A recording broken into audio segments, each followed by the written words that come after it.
Sir आता नवाब यांनी काही वेळापूर्वी घोषणा केली की कृषी कायदे आहेत त्याच्या विरोधात मुंबईमध्ये 25 जानेवारीला आंदोलन होईल. शरद पवार उद्धव ठाकरे हे त्या दिवशी आंदोलनात मोर्चात सहभागी होणार. कसं बघताय या घडामोडी? पुन्हा एकदा सांगतो, हा निवळ ढोंगीपणा आहे. महाराष्ट्रामध्ये जो कायदा 2006 साली सरकारने तयार केला तोच कायदा केंद्राने तयार केल्यानंतर त्याच्याविरुद्ध आंदोलन करतायत. महाराष्ट्राच्या कायद्यात शेतकरी फसवला गेला तर त्याला जाण्याकरता कुठेही जागा नाही.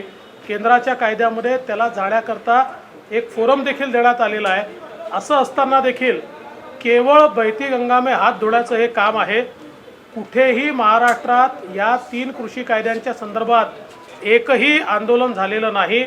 सगळ्यात महत्त्वाचं असं आहे की या 3 कृषी कायद्यांच्या संदर्भात तुम्ही जर एकूण आपले जे राष्ट्रीय नेते आहेत सन्माननीय शरद पवार साहेब यांचं स्वतःचं जे काही आत्मचरित्र आहे ते आत्मचरित्र जर वाचलं तर त्यातही त्यांनी सांगितलेलं आहे की अशा प्रकारे कसा 17% भार हा शेतकऱ्यांना पडतो आणि त्यामुळे त्याला कसं नियमनमुक्त केलं पाहिजे. काँग्रेस तर सगळ्यात मोठं ढोंगी आहे. याचं कारण 2019च्या त्यांच्या जाहीरनाम्यामध्ये त्यांनी तर थेट कृषी उत्पन्न बाजार समित्या रद्द करा असं म्हटलेलं आहे आणि आमचं सरकार आलं तर आम्ही रद्द करू असं म्हटलेलं आहे. त्यामुळे या ढोंगी लोकांचं हे काम चाललं आहे. सर 25 तारखेला मराठा आरक्षणाबद्दल सुप्रीम कोर्टात देखील सुनावणी आहे. कुठेतरी डायव्हर्जन टॅक्टिक्स त्या दिवशी या मोर्चाच्या निमित्ताने केलं जातं. मी असं म्हणणार नाही पण असं असूही शकतं. म्हणजे आता याच्या संदर्भात अनेक स्पेक्युलेशन आहे पण माझा काही त्याच्या संदर्भातला आरोप नाही. 2 प्रश्न आहेत की या 2020 मध्ये जवळपास 1,98,000 बेरोजगार लोकांना रोजगार दिला असा दावा सरकारने केला. यावर आपलं काय म्हणणं आहे? आणि कृषी बिल जे ग्राहकांना जे थकबाकी होती महावितरणकडे असायची ती भरण्याचं आवाहन केलंय, नाहीतर वीज पुरवठा खंडित अशा प्रकारचं महावितरण त्या ठिकाणी पत्रक काढलेलं. आपलं काय म्हणणं? एवढंच आहे की 2019 साली महाराष्ट्र जो FDI मध्ये नेहमी पहिल्या क्रमांकावर होता, आमच्या काळात 4 वर्ष पहिल्या क्रमांकावर होता, तो 4थ्या क्रमांकावर गेला आहे. RBIने स्पष्टपणे ते रिपोर्ट केले आहेत. एवढंच नाही तर कॉम्पिटिटिव्ह स्टेट्समध्ये इंडिया टुडेचं जे रँकिंग असतं त्या रँकिंगमध्येही पहिल्या क्रमांकावर असलेला महाराष्ट्र खूप खाली गेलेला आहे. त्यामुळे हे पोकळ दावे या सरकारचे आहेत. याच्या व्यतिरिक्त दुसरं काही या संदर्भात म्हणता येणार नाही. दुसरं महावितरणच्या संदर्भात हे सरकार मी पहिल्या दिवशीपासून सांगतो आहे ते विश्वासघातकी सरकार आहे.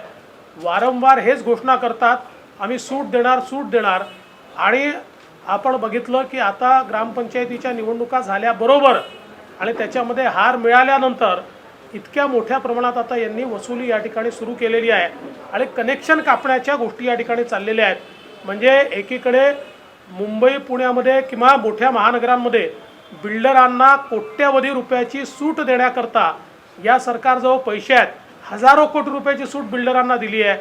पण त्याचवेळी सामान्य माणसाचे मात्र त्या ठिकाणी लॉकडाऊनच्या काळामध्ये ज्याच्याजवळ रोजगार नव्हता अशा सामान्य माणसाचे 4 पट आलेले बिलं हे सुधारण्याच्या ऐवजी त्याचं बिल भरलं नाही म्हणून कनेक्शन कापू अशा प्रकारचा तुघलकी निर्णय घेणार आहे सरकार. ग्रामपंचायतीच्या निवडणुकांमध्ये 80% जागा आम्ही जिंकल्या असा दावा महाविकास आघाडीचे नेते आणि मंत्री करतात.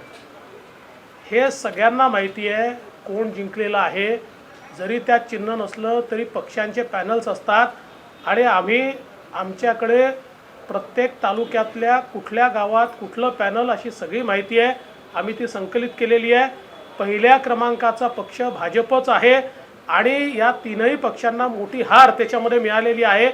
आता ती हार पचवता येत नाही हा त्यांचा प्रॉब्लेम आहे. नागपूरच्या गोरेवाडा प्राणी संग्रहालयाला बाळासाहेब ठाकरेंचं नाव देण्याचा निर्णय महाविकास आघाडी सरकारने घेतलाय. तुमची प्रतिक्रिया? असं आहे की बाळासाहेब ठाकरेंच्या नावाला आमचा कुठेही कधीही विरोध नसतो. परंतु या सरकारने एकदा निर्णय करावा की किती जागांना किती ठिकाणी आपण बाळासाहेब ठाकरेंचं नाव देणार आहोत. आणि सगळ्यात महत्त्वाचं आहे की हे जे गोरेवाडा प्राणी संग्रहालय आहे हे गोंडवानाचा भाग असल्यामुळे आणि तिथल्या संपूर्ण गोंड समाजाची आदिवासी समाजाची मागणी असल्यामुळे त्याला गोंडवाना नाव देण्याचा निर्णय झालेला होता.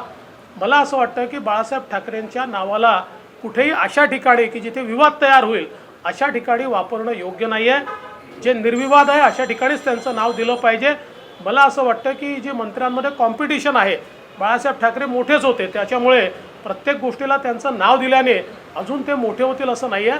तथापि बाळासाहेब ठाकरेंच्या नावाला आम्ही कधी विरोध केला नाही. बाळासाहेब ठाकरेंचा तो दक्षिण मुंबईमधला पुतळा आहे त्याला देखील काही दक्षिण मुंबईतल्या नागरिकांनी विरोध केला. त्यांचं म्हणणे झाल्यामुळे ट्रॅफिकचा प्रॉब्लेम होईल किंवा अडचणी होईल कसं होतं. मला असं वाटतं की तो पुतळा ज्या ठिकाणी आहे तिथे कुठलाही ट्रॅफिकचा प्रॉब्लेम नाही, त्यामुळे विनाकारण त्याला विरोध करणं योग्य नाही.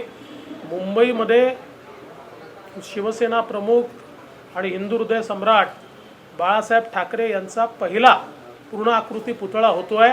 ही सगळ्यांकरताच आनंदाची गोष्ट आहे.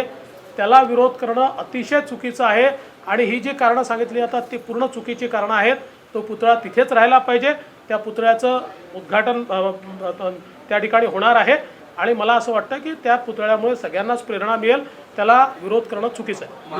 मुख्यमंत्री अनेकदा असं म्हणतायत की अडचणी आहेत रस्त्यावर आणि खड्डे आहेत, मात्र माझ्याच हातात स्टेरिंग आहे, म्हणजे कुठेतरी या सगळ्याचं नियंत्रण माझ्या हातात आहे, वारंवार उल्लेख होतोय. आज सामनात देखील झाला.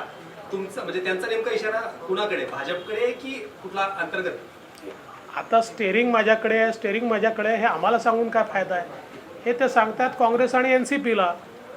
आता हे जगाला माहिती आहे कोणाच्या हातात स्टेरिंग आहे, कोणाकडे ब्रेक आहे, कोणाकडे क्लच आहे, कोणाकडे ॲक्सिलेटर आहे, कोण कधी ॲक्सिलेटर दाबतं, कोण कुठे ब्रेक लावतं, हे आपल्या सगळ्यांना दिसतंच आहे.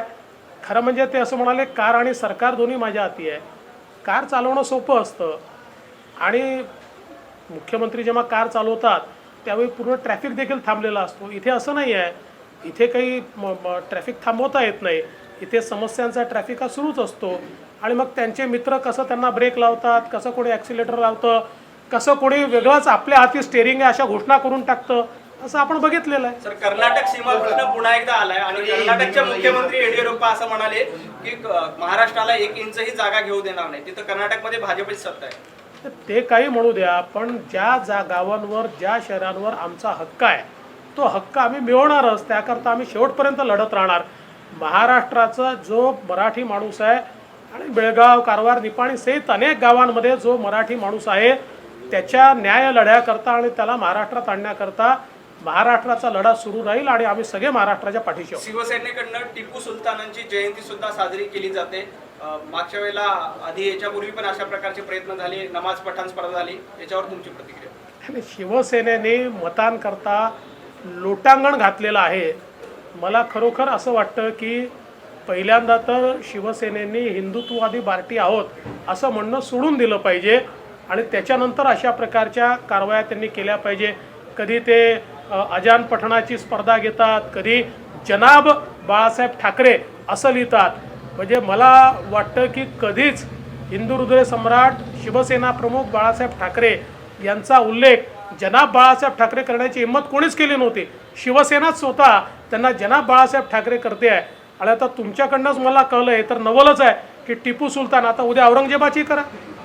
सगळ्यात आनंदाची गोष्ट आहे की भारतानं ऑस्ट्रेलियामध्ये जिंकलेली आहे. मुख्यमंत्री अजिंक्य रहाणे मराठी करतात. ही अत्यंत आनंदाची गोष्ट आहे.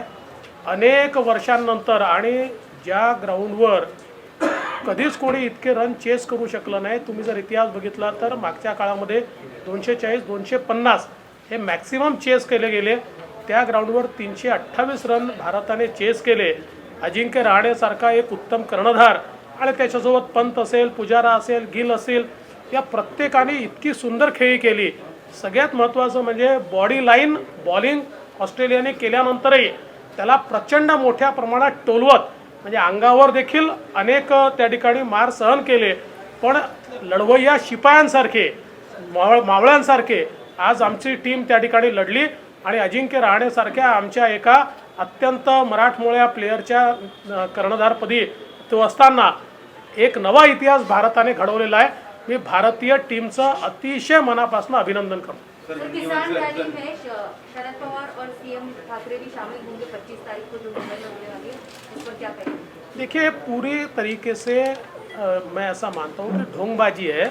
इसका कारण ये है कि केंद्र सरकार ने जो कानून तैयार किया है वो महाराष्ट्र में 2006 से कॉन्ट्रैक्ट फार्मिंग का कानून लागू है और महाराष्ट्र के तो कॉन्ट्रैक्ट फार्मिंग के कानून में अगर किसानों को फंसाया जाए तो कहा जाना है ये कुछ लिखा नहीं है. केंद्र के कानून में तो किसानों को अधिकार दिया गया है. महाराष्ट्र में 2006 से जो कानून चल रहा है वो उनको मंजूर है, लेकिन केंद्र के कानून को हम विरोध करेंगे. और इसमें सबसे बड़ी ढोंगी तो कांग्रेस है, क्योंकि कांग्रेस ने अपने 2019 के जो उनका मैनिफेस्टो था, उस मैनिफेस्टो में ये स्पष्ट रूप से कहा है कि हम लोग अगर चुनकर आएंगे तो जो मंडियां है, कृषि उत्पन्न बाजार समितियां है, उन कृषि उपज मंडियों को हम रद्द करेंगे, उनको बंद करेंगे और अल्टरनेट व्यवस्था देंगे। यहाँ तो मंडियों को रखकर भी अल्टरनेट व्यवस्था अगर तैयार होती है तो उसको भी वो विरोध कर रहे हैं। ये कुल मिलाकर बहती गंगा में हाथ धोने का प्रयास कर रहे हैं। और सबसे बड़ी बात यह है, इतने दिनों से कानून बने हैं, महाराष्ट्र में कोई किसान सामने नहीं आया, महाराष्ट्र के किसी किसान ने इसके ऊपर आंदोलन नहीं किया। और इस प्रकार से ये आंदोलन करने की जो बात कहते हैं, मुझे इतना ही लगता है ये ढोंगबाजी है।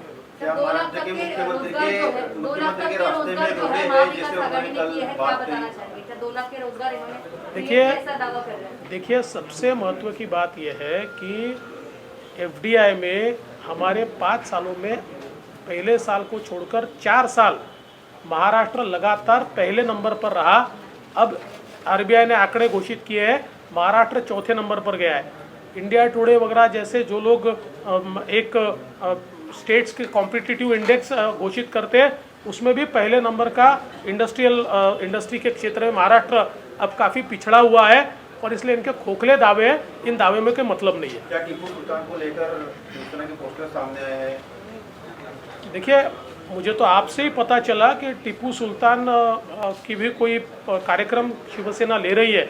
अब तो ये बिल्कुल स्पष्ट हो चुका है, शिवसेना कभी अजान की स्पर्धा करती है, उसके बाद जिनको हिंदू हृदय सम्राट शिवसेना प्रमुख बाला साहेब ठाकरे कहा गया, उनका अब शिवसेना के ही कैलेंडर में उर्दू कैलेंडर निकालकर जनाब बाला साहब ठाकरे लिखती है। वोटों की राजनीति के लिए ये कितने लोगों के पैर पड़ेंगे, ये अब ध्यान में नहीं आता। मुझे ऐसा लगता है कि जो सूडो सेक्युलर्स है, उन्होंने बहुत हर्ष मनाना चाहिए, क्योंकि एक नई सूडो सेक्युलर पार्टी शिवसेना के रूप में तैयार हुई है।